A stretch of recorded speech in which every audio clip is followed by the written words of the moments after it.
Welcome to the AdExpert Podcast. If you are serious about maximizing your digital marketing spend, you know the biggest leaks happen right after that first click.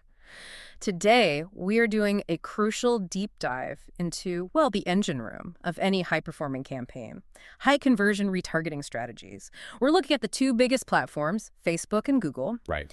Our mission is to give you that advanced tactical knowledge, the shortcut you need to bring back those highly interested users who almost converted. And this is just, it's indispensable knowledge. I mean, in today's campaigns, retargeting isn't just for recovery. It's probably the most efficient way to accelerate a user's intent. Exactly. We're focusing on re-engaging users who have already signaled they're interested. They've visited your site, browsed pages, looked at products, but for whatever reason, they didn't take that final step. Be it a purchase or a form fill, whatever your goal is. And when you look at the raw data, you've already paid to get that person to your site. They know who you are. To just let that investment go, it's like digital malpractice.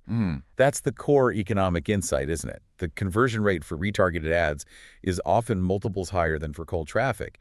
You're not talking to strangers anymore. No. You're efficiently moving people who have already raised their hand further down that sales funnel.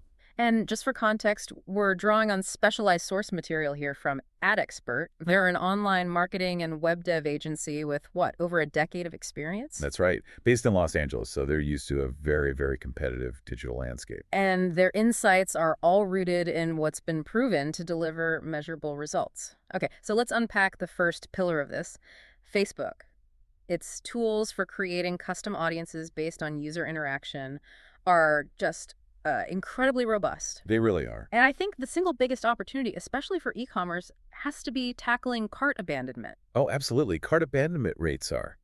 They're consistently above 70% across the globe. It's a colossal financial problem. So the basic strategy is simple. Target users who added items to their cart but didn't check out. But the execution, that's where the nuance comes in, right? Exactly. What makes a cart recovery campaign really work? Well, according to the sources, it boils down to two things: urgency and belief. It can't just be a passive reminder. A gentle nudge doesn't cut it. Not anymore. Yeah. The best tactics use high-level social proof. Maybe a carousel ad showing testimonials for the exact product they abandoned. Or, if you have to, a very tightly limited time offer. You have to create that sense of urgency to get them back now. Right, before the deal is gone. And that timing is so crucial. We often advise clients that the look-back window for cart abandoners needs to be pretty short, maybe 3 to 7 days maximum. Why so short? Because after that, the purchase intent just drops off a cliff. Yeah. If they don't respond to that initial high-urgency push, you should probably move them into a different, less aggressive retargeting sequence. That makes perfect sense. You don't want to burn your budget chasing someone who's already moved on. Precisely. Okay, let's move a little further up the funnel. Let's talk about targeting product page visitors. These are the people who looked at a specific product, maybe multiple times, but never even added it to their cart. This audience is interested, but they need a bit more. They need education or maybe some reassurance. So the goal is hyper-relevance. So if they looked at the blue widget, they see an ad for the blue widget. Exactly. But here's where we get into the deep dive part. You should be segmenting this audience even further, based on, say, frequency or time spent on the page. So you're saying someone who bounces off a product page in 5 seconds shouldn't be in the same bucket as someone who spent 3 minutes reading the specs? They absolutely should not. That user who spent 3 minutes is a much, much warmer lead. They might get an ad that focuses on product benefits, or maybe a comparison chart. And the 5-second bouncer. They might just get a general brand awareness ad, or maybe a message about the whole category. You have to track their behavior to tailor the message effectively. Here's where it gets really interesting, especially for anyone with a big product inventory. Strategy number 3, dynamic ads. The workhorses. Right, for hyper-personalization. They are essential. They solve the problem of manual creation. Dynamic ads just automatically show personalized products based on what the user actually did on your site. But there's a catch, isn't there? The technical side. There's a huge catch. This entire strategy relies on having a perfectly mapped product catalog or a data feed synced with Facebook.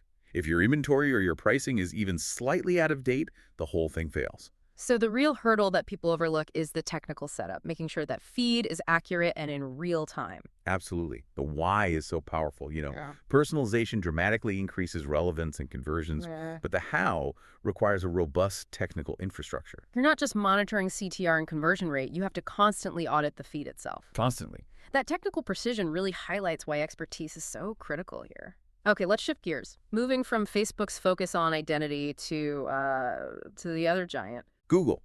And if we connect this to the bigger picture, Google gives you these incredibly powerful ways to follow up with users based not just on past behavior, but on their current intent. Across search, display, and video. Right. And combining the two platforms is what creates a truly cohesive strategy. So let's start with search. Remarketing lists for search ads, or RLSA. How does this elevate a standard search campaign?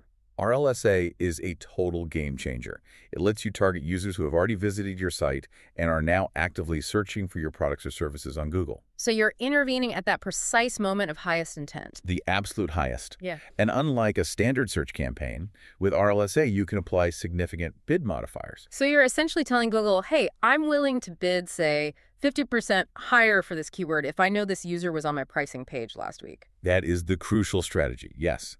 It ensures that when your warm lead is searching, you dominate the top of the search results. I see. And on top of that, you can use RLSA to bid on much broader keywords that would normally be way too expensive. For example? Bidding on a broad term like shoes is financial suicide for cold traffic. But for someone who browsed 5 different pairs on your site last week, that high bid is suddenly highly justified. That is a genuinely insightful way to use it, turning these high-volume searches into qualified opportunities. Okay, let's move beyond search to strategy number 2, targeting specific pages with display ads. Right, across the Google display network. The mechanism here is to retarget users who visited, say, a key landing page or a product page, and then show them visual ads across millions of websites and apps. It increases brand visibility for sure, but the big pitfall here has to be creative fatigue. It's a nightmare. Seeing the same ad follow you everywhere until you actively start to avoid the brand.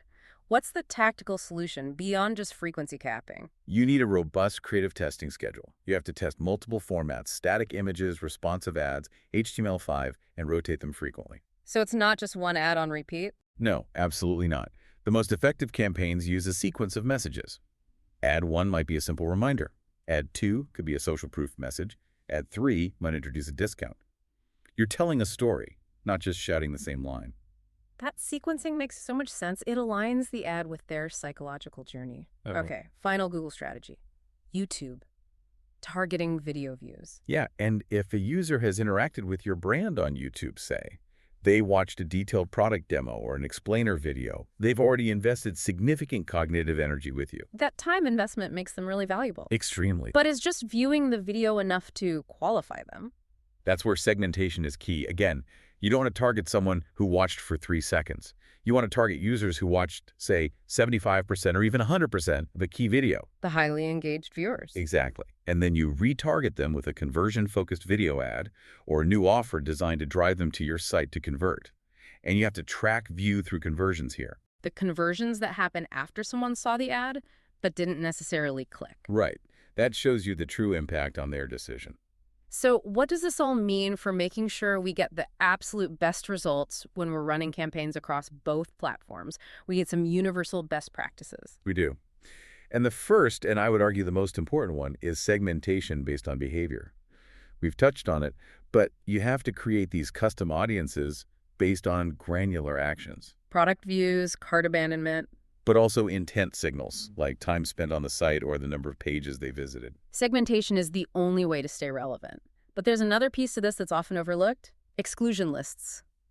Negative targeting. Oh, this is non-negotiable for maximizing your ROI.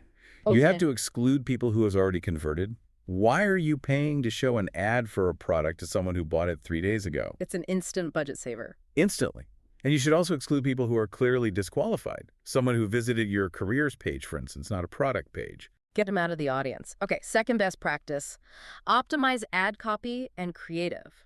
This seems obvious, but it means ensuring your message aligns perfectly with where the user is in their journey.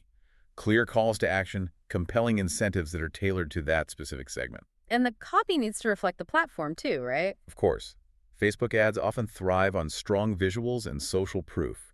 Google Display might need something more concise and direct. You have to tailor the creative and the copy to the environment. And finally, the practice that keeps people from hating your brand, frequency capping. This is so critical. Retargeting is powerful, but it's like a spice. Too much, and you ruin the dish. I've seen campaigns serve the same ad 20 times in a day. It's awful. It immediately poisons that relationship. The optimal frequency, it varies by industry, but a good rule of thumb is maybe 3 to 5 impressions per user per week for a conversion campaign. And you have to be actively monitoring those reports and adjusting the limits on both platforms. Getting this wrong is the fastest way to turn a potential customer into someone who actively dislikes your brand. So, to sort of synthesize all of this, effective retargeting is about leveraging both platforms' unique strengths. Facebook's deep audience tools and Google's search intent. Exactly. To reach the right person at the right time with a personalized message that isn't annoying. And our source material, AdExpert, they really reinforce this data-driven commitment. They use innovative AI solutions, AI-powered targeting, advanced analytics to get that precision. All while building these long-term partnerships focused on quality results, both in LA and beyond. Which brings up a final thought. Given the need for frequency capping and the AdExpert team's focus on AI solutions and real-time tracking, how might that real-time tracking be used to automatically adjust frequency caps on the fly? Could an AI determine, based on real-time behavior like, I don't know, faster mouse movement or more page views, that a user has just shifted from researching to deciding? And then, could it temporarily bypass the cap to serve one high-incentive ad at that exact moment of peak intent? That is the frontier of media buying right there. Using machine learning not just to predict intent, but to dynamically override rules based on immediate high-probability conversion signals. It would require a perfect fusion of data science and programmatic execution. It really would. It's definitely something to think about as you're reviewing your own campaigns. That is all the time we have for this deep dive into high-conversion retargeting. Go explore these strategies and start putting these advanced concepts into practice.